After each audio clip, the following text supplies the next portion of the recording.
The moment my sister slapped my hand away from the buffet and said, "People who didn't contribute don't get to eat," I was standing beside a dinner that had cost me $9,486. For a second, I honestly thought I had misunderstood her. The ballroom was glowing with candlelight. A jazz trio played near the windows. Behind Natalie, a 6-foot wall of white roses framed a gold sign that read, "Diane at 60." Every flower, every place card, every glass of champagne in that room had passed through my hands before it reached hers. And Natalie was smiling as if she had built the night from nothing. My fork was still hovering above a tray of rosemary potatoes when she leaned closer and said loud enough for the table behind us to hear, "Seriously, Claire, at least let the people who helped pay for Mom's party go first." A few relatives laughed because they thought it was a joke. I looked at my mother.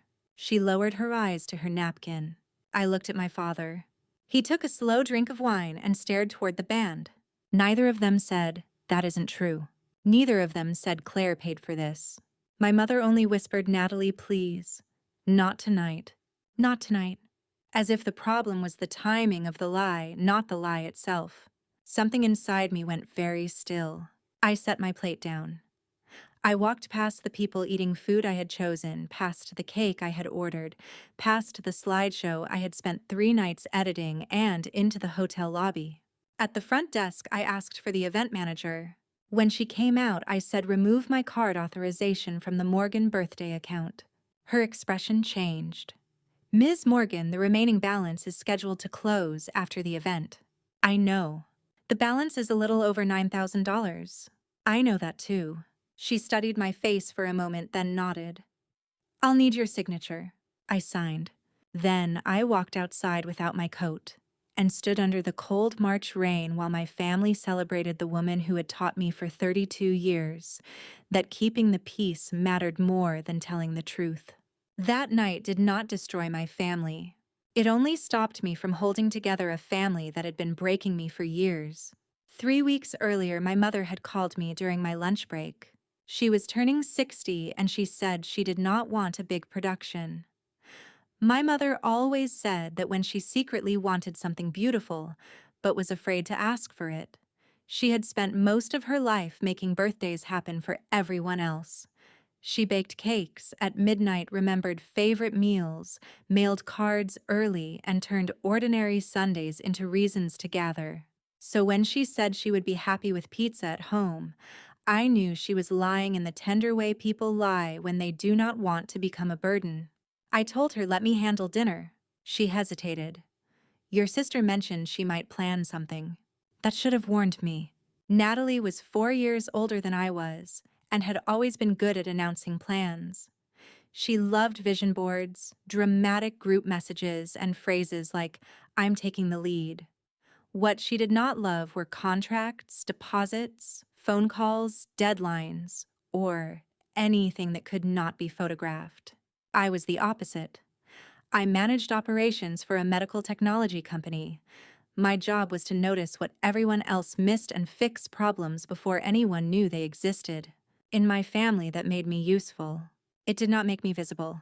I found a private dining room at the Hawthorne Hotel in Richmond, where my parents had spent their 25th anniversary. The ballroom opened onto a terrace overlooking the river. The chef offered to recreate 3 dishes from the restaurant where my parents had their first date.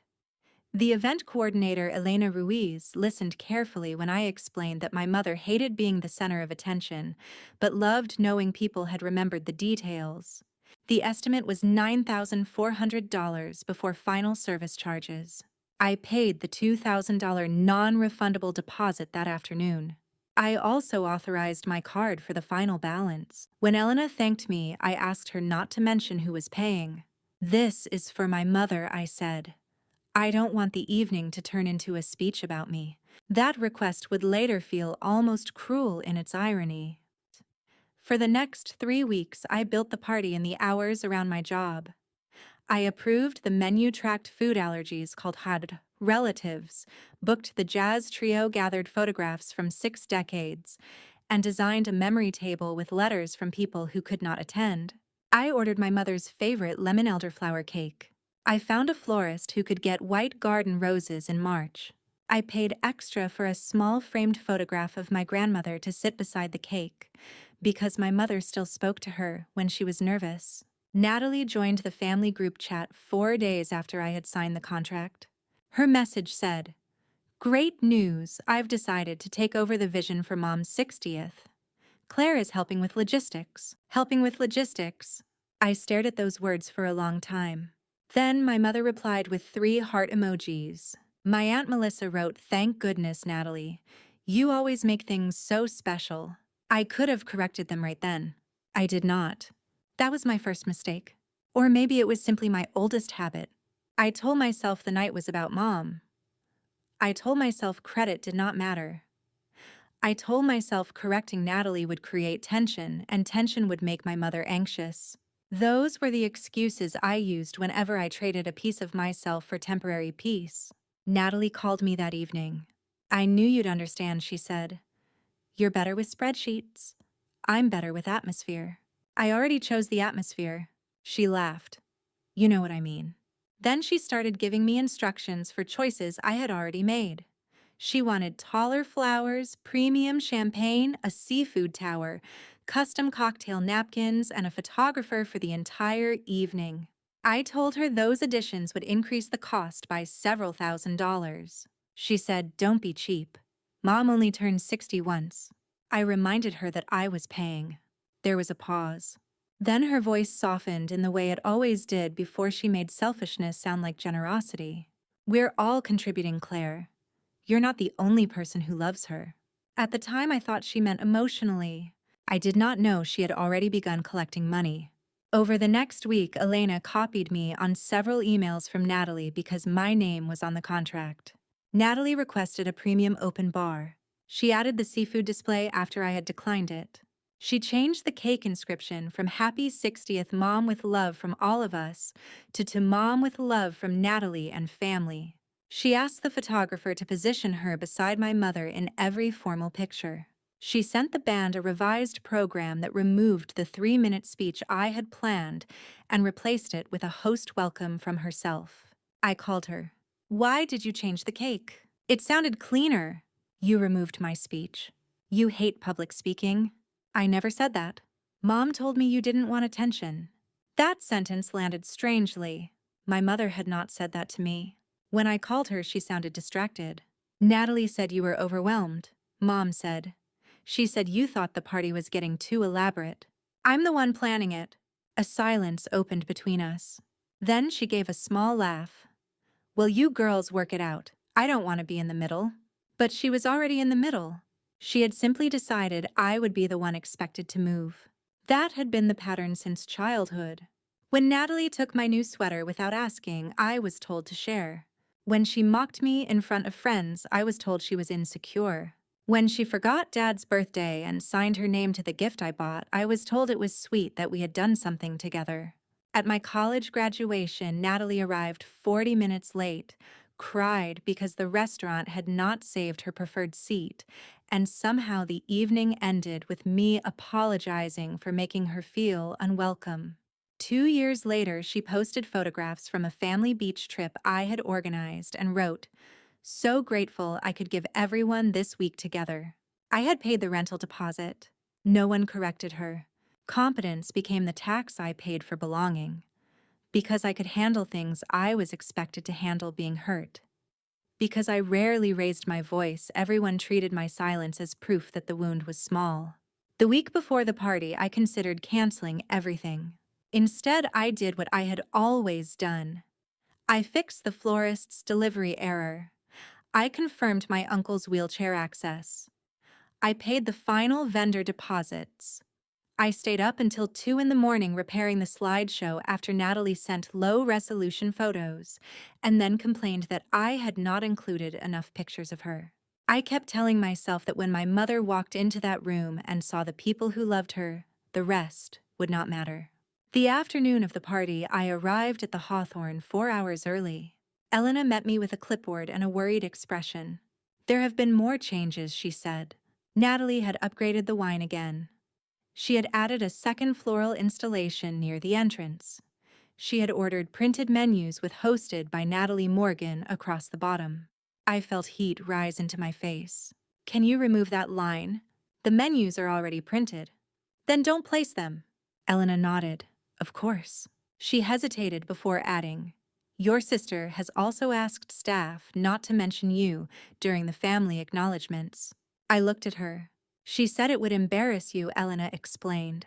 For one humiliating second, I nearly cried in front of a stranger. Instead, I asked, "Do you have all of her requests in writing?" "Yes." "Keep them." I did not know why I said it. Maybe some part of me was finally tired of leaving every wound undocumented. At 6:30, my mother entered the ballroom and covered her mouth with both hands. She looked beautiful. She wore a navy dress and the pearl earrings my father had given her when I was born. When she saw the photograph of her mother beside the cake, her eyes filled. For a while, the evening felt worth it. She hugged relatives. She laughed at the slideshow. She held my hands and whispered, "This is more than I ever imagined." I almost told her, "I almost said I did this for you." Then Natalie swept between us in a gold dress, pulled Mom toward the photographer, and said, "Come on, everyone is waiting for the host." The host. I stepped back. During dinner, Natalie gave a 7-minute speech about how difficult it had been to plan everything while balancing her work, her children, and the emotional responsibility of honoring Mom properly. People applauded. My father raised his glass to her. My mother cried. I sat 3 seats from the end of the table beside a cousin who asked whether I had helped choose the music. "A little," I said. That was how deeply trained I was. Even then, I protected the lie. After the speeches, I went to the buffet because I had barely eaten all day. That was when Natalie blocked me. At first, her tone was teasing. "Wow, straight for the good stuff." I smiled tightly. "I've been here since 2. She looked over her shoulder at our relatives. "Doing what?" The laughter around us was light and uncertain. I said, "Natalie, move." Her smile sharpened. "People who didn't contribute don't get to eat."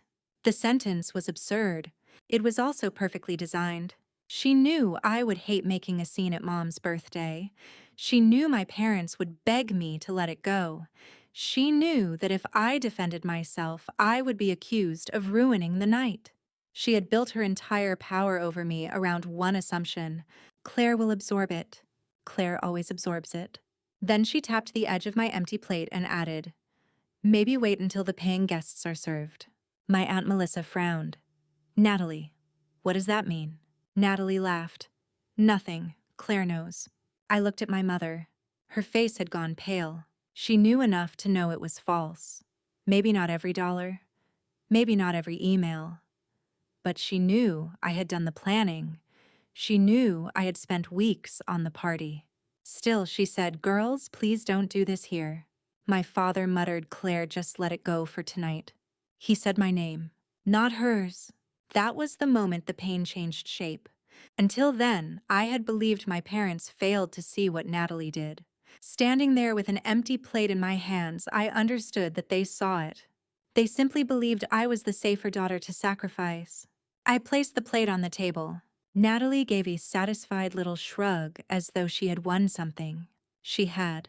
She had won the last moment of my silence. I walked to the lobby and removed my card. Elena did not question me after I signed the form. She only said quietly, "I'm sorry." That kindness nearly broke me more than my family's cruelty. Outside, I sat in my car with rain running down the windshield. My hands shook so badly I could not put the key into the ignition. I had spent $2,000 that I would never recover. I had spent weeks building a night from love, and the people I had built it for had watched me be humiliated beside it. My phone started ringing before I reached the highway.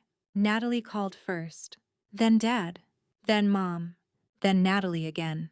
I let every call go unanswered. At 10:47 p.m., my father left a voicemail. "Claire, there's a problem with the hotel bill. Call me immediately." Not, "Are you safe?" Not, "Why did you leave?" There's a problem with the bill. I pulled into a gas station and listened to it twice. Then I cried harder than I had cried in years. I cried for the birthday dinner. I cried for the graduation apology. I cried for every holiday when I cooked while Natalie performed gratitude for the room. I cried because some part of me had spent my entire life waiting for my parents to say, "We see what is happening to you." And when the moment finally became impossible to miss, they asked me to protect them from the consequences. At 11:12, Natalie sent a message. "Your card declined. Fix it." I stared at the screen. Then another message appeared. "You are humiliating Mom because you're jealous." A third followed. "Dad had to cover the bill. You owe him." That was when my sadness began to harden. I typed one sentence. I withdrew authorization for a charge attached to an event where I was publicly told I had contributed nothing. Then I turned off my phone. The next morning, I woke to 43 messages. The family group chat had become a courtroom where Natalie was prosecutor, witness, and victim. She wrote that I had sabotaged Mom's birthday because I could not stand not being praised. She claimed I had offered to put down a small deposit, then backed out without warning. She said she had paid for most of the evening and that my decision forced Dad to use an emergency credit line. Several relatives were angry. A few were confused. Then my grandfather, Frank Bennett, wrote one question. "Natalie, how much did you personally pay?" No one answered for 7 minutes. Finally, Natalie wrote, "That's not the point." Grandpa replied, "It is exactly the point." My grandfather was 81, a retired accountant, and the only person in our family who treated vague language like smoke from a hidden fire. He called me that afternoon. I almost did not answer because I could not bear another lecture. Instead, he said, "I need the truth, not the peaceful version." I closed my eyes. "What do you mean?" "I mean the version you usually give us so nobody has to feel ashamed." That sentence opened something in me.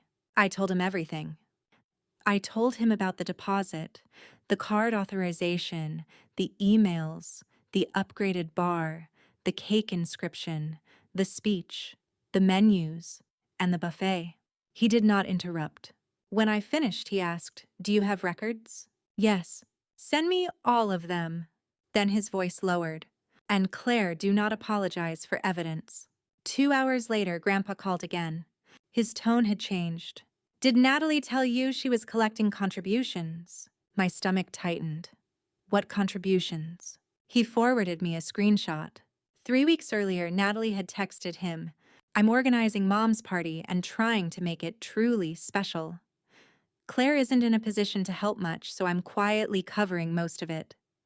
Anything you can contribute would mean a lot." Grandpa had sent her $500. My Aunt Melissa had sent $400.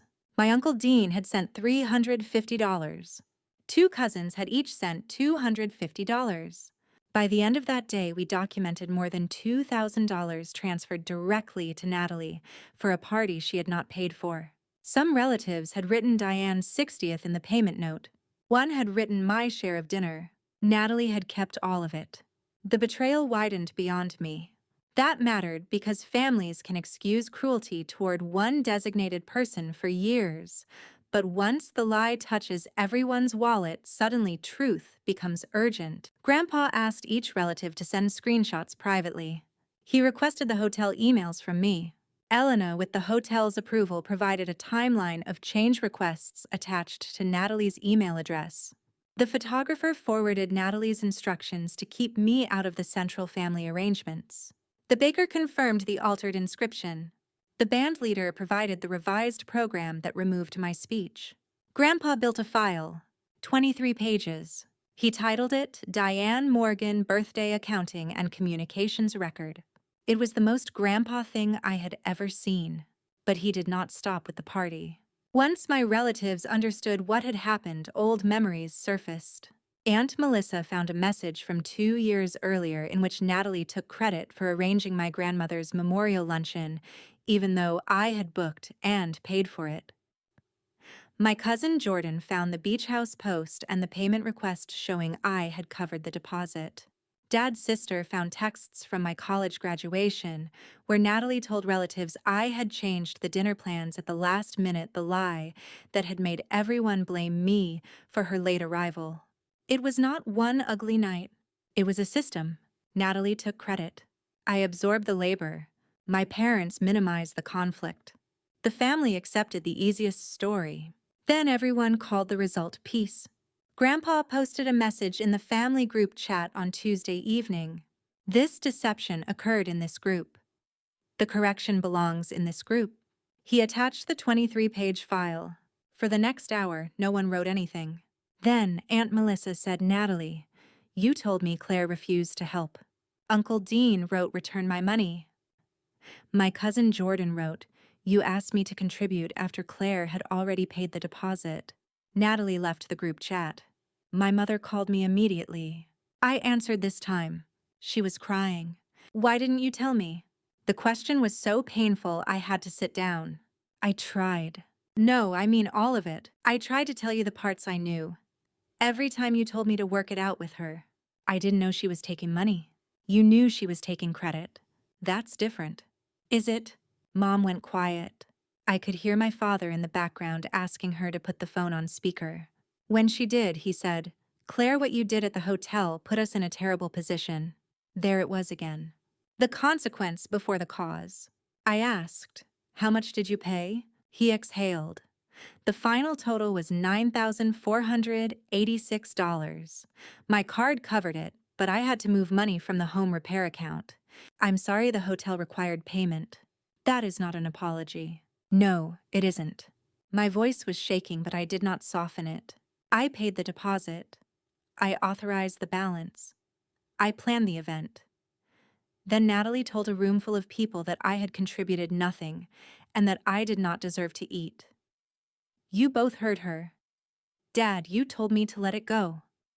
Mom, you asked us not to fight. Neither of you corrected her. So I stopped protecting a lie that only worked because my money was attached to it.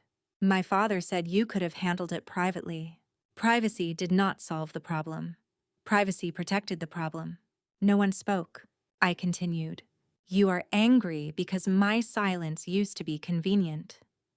You could call us two difficult sisters instead of admitting one daughter kept attacking the other. You could say you loved us equally while expecting me to pay, plan, forgive, and disappear. The moment I stopped doing that, the system became expensive.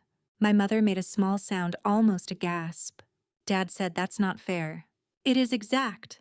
The word surprised me. For once, I was not searching for the gentlest version of the truth. I was saying the truth in its actual shape. Dad lowered his voice. I was trying to keep the family together. No, you were trying to keep the room comfortable. That's the same thing. It is not. A family can survive discomfort. It cannot survive a lie everyone is required to protect. My mother began crying harder. Normally, that would have ended the conversation. I would have comforted her, apologized for my tone, and promised to fix everything. This time I waited. After a long silence, she said, "What do you want us to do?" I had never heard my mother ask that without first telling me what she needed me to accept. "I want Natalie to return every contribution. I want her to repay Dad. I want both of you to tell the family that I planned and funded the party until I was publicly humiliated. And I want no one to ask me to forgive her before she tells the truth." Dad said, "Those are demands." Yes. The word felt clean. They are the conditions for having a relationship with me that does not require me to be harmed. 2 days later, my parents asked Natalie to come to their house. Grandpa insisted that I attend by video call so no one could later rewrite what was said. Natalie arrived 20 minutes late wearing sunglasses, though it was raining. The first thing she said was, "I hope everyone is happy. My children are asking why the family hates me." Grandpa replied, "Your children are not part of this accounting." She took off her sunglasses and glared at the laptop where my face appeared. "This is what she wanted," she said. "Claire has always resented me." I felt the old reflex rise in me, the need to prove I was reasonable to reassure everyone that I did not hate her. I let the reflex pass. Dad placed printed copies of the transfers on the table. "Where is the money?" he asked. Natalie crossed her arms. "I spent some of it on party-related things." Grandpa asked, "Which things?" "Transportation, my dress, childcare, time off work." "Those are not shared event expenses," he said. She snapped, You have no idea how much emotional labor I did. I almost laughed. Then Dad placed the hotel invoice beside the transfers. You told us you paid for most of this. I was going to. With what? My card had a fraud hold. Grandpa slid forward the decline report provided by the hotel. 3 cards had been attempted. 2 were over their limits. 1 account was closed. Natalie's face changed. Not into remorse. Into calculation. She looked at Mom. Are you really going to let them interrogate me over money on your birthday? My mother's hands trembled. For a moment I thought she would fold. Then she said very quietly, You told me Claire did not want to be part of my celebration. Natalie looked away. You told me she thought the event was excessive. Mom continued. You told me she refused to give a speech because she wanted people to notice her absence. I was protecting you. From what? Natalie had no answer. Mom picked up the baker's email. You changed the cake. It was just wording. You removed your sister's name. She said she didn't want attention. No, my mother said. You said that. The room went still. It was a small sentence. But it was the first time in my life I heard my mother place the lie back into Natalie's hands instead of asking me to carry it. Natalie turned toward the screen. You abandoned Mom's party. I leaned closer to the camera. No, I stopped paying for my own humiliation. Her mouth opened. I continued before she could interrupt. You stood beside food I selected in a room I booked under flowers I ordered and told me I had contributed nothing. You did it because you believed everyone would protect you from the truth and pressure me to protect you from the bill. You were right about them. My parents flinched. But you were wrong about me. For the first time, Natalie had no performance ready. I could see fear beneath her anger. Not fear of losing me. Fear of losing the version of the family where she could use me without consequence. She began crying then, but even her tears came with accusations. She said she had always felt overshadowed by my career. She said everyone relied on me and expected her to be the fun one. She said taking the lead on Mom's party made her feel important. I listened. Some of it may even have been true. Pain can explain cruelty. It does not erase the invoice.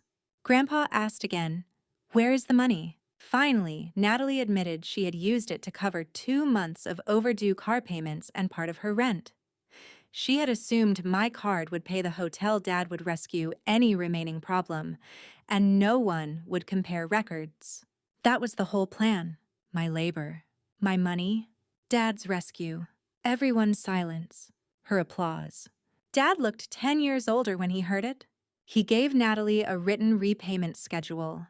She had 6 months to repay the relatives and 18 months to repay him for the hotel balance minus the documented amount of any legitimate expense she could prove. She was removed from the shared family gift account. She was no longer permitted to make reservations, collect contributions, or manage group purchases. Aunt Melissa asked to be added as a second approver on all future family events. Grandpa demanded written confirmation each month until every relative had been repaid. Natalie called it punishment. Grandpa called it accounting. I called it the first consequence she had ever been allowed to keep. The consequences did not heal me immediately. For several weeks I felt worse. Anger had carried me through the exposure. Afterward came grief. I stopped sleeping well. I replayed the buffet scene whenever I closed my eyes. I heard the laughter, saw my father lift his glass, felt my mother look down. The money was not what haunted me. It was the realization that I had been loved most when I was useful, and least when I needed protection. My mother texted every few days. At first, her messages were careful and vague. I'm thinking of you. I'm sorry things became so painful. I hope time helps. I did not answer. Things had not become painful on their own. People had made choices. After 3 weeks, she asked to meet me at a coffee shop. I agreed because Grandpa said listening did not require surrender. Mom arrived early. She had a folder with her. That made me smile despite myself. Apparently, evidence had become the family language. She opened the folder and showed me a handwritten timeline of moments she remembered dismissing. The sweater, the graduation dinner, the beach trip, Dad's birthday gift, the party. Beside each event, she had written what Natalie did, what I said, and how she responded. Most of the third column contained the same phrases. Be the bigger person. She didn't mean it that way. You know how your sister is. Don't ruin the day. Mom stared at the page. I thought I was asking you to be strong, she said. You were asking me to be silent. Yes. The answer came without defense. Her eyes filled, but she did not use her tears to stop the conversation. I treated your competence as permission to give you less care, she said. You looked like the child who would be okay. So whenever one of you had to absorb the damage, I chose you. I looked out the window because hearing the truth hurt almost as much as living without it. She continued. I told myself I was preventing conflict, but I was assigning the conflict to your body and calling the room peaceful. That was the first apology that reached me, not because it was emotional, because it was specific. I told her I don't know how to trust you yet. I understand. I'm not ready to see Natalie. I won't ask. If she comes to a family event, I may leave. I won't call that dramatic. I looked back at her. She nodded. Then she said, I am sorry I made your pain the price of everyone else's comfort. I did not forgive her that day, but I believed she had finally seen the bill. My father took longer. He sent practical messages, updates about the repayment schedule, copies of transfers, a photograph of the repaired porch as if lumber and receipts could build a bridge between us. 6 weeks after the party, he came to my apartment. He stood in the hallway holding the framed photograph of my grandmother that had sat beside the birthday cake. I thought you should have this, he said. I let him in. For 10 minutes, he talked about traffic. Then he stopped. I knew she was lying at the buffet, he said. The admission was so direct that I could not move. He stared at the floor. I didn't know about the money, but I knew you had done most of the work. When she said you contributed nothing, I knew it wasn't true. Why did you tell me to let it go? Because you would. There it was. The entire structure in 3 words. He sat down. Natalie would have screamed. Your mother would have cried. People would have stared. You would have swallowed it and kept the night moving. So you chose me? Yes. His voice broke. I chose the person who would make my cowardice easiest. I had imagined that confession many times. In my imagination, it healed something instantly. It did not, but it gave the wound an honest name. Dad wiped his face. I called it keeping the peace because that sounded better than admitting I was afraid of my own daughter's anger. I said silence chooses a side when only one person benefits from it. He nodded. I know that now.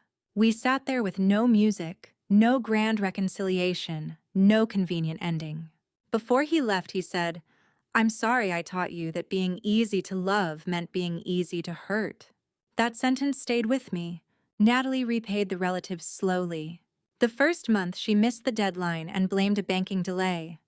Grandpa added a late payment column to his spreadsheet. She never missed another. She repaid Dad through automatic transfers. He refused to let Mom quietly cover any portion of it. For the first time, Natalie's problems remained attached to Natalie.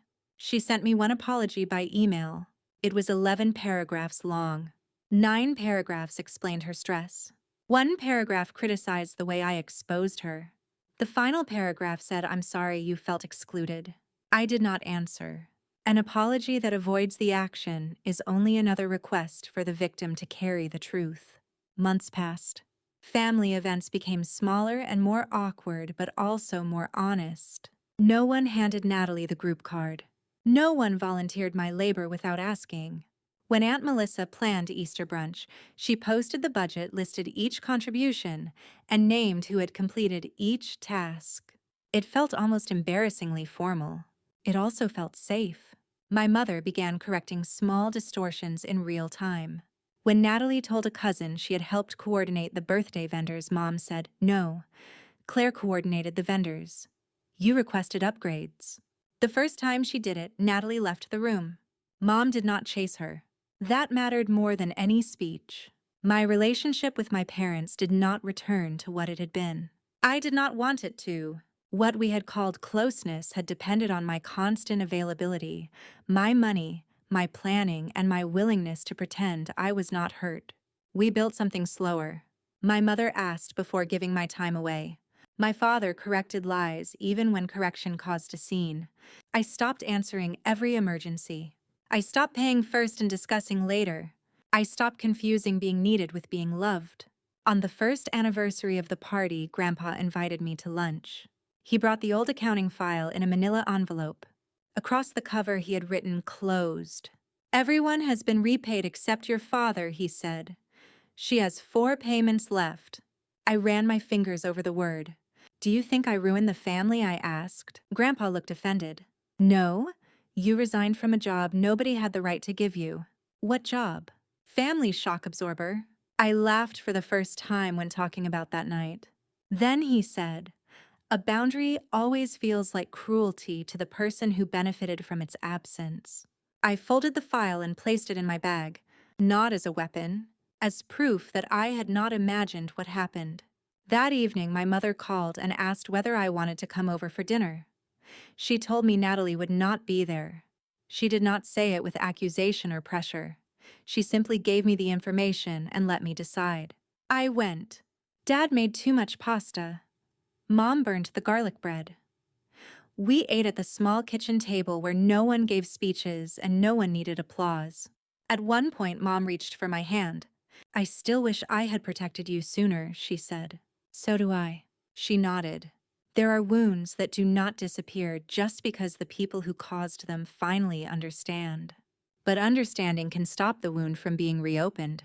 I did not get revenge by destroying my sister's life. I got it by refusing to let her build her life on my silence. I did not punish my parents by stepping away. I taught them that access to me required honesty, and I did not ruin my mother's birthday. I ended the tradition of celebrating one person by sacrificing another. The night Natalie told me I did not deserve to eat, she believed she was reminding me of my place. She was right. She reminded me that my place was not behind her paying the bill while she received the applause.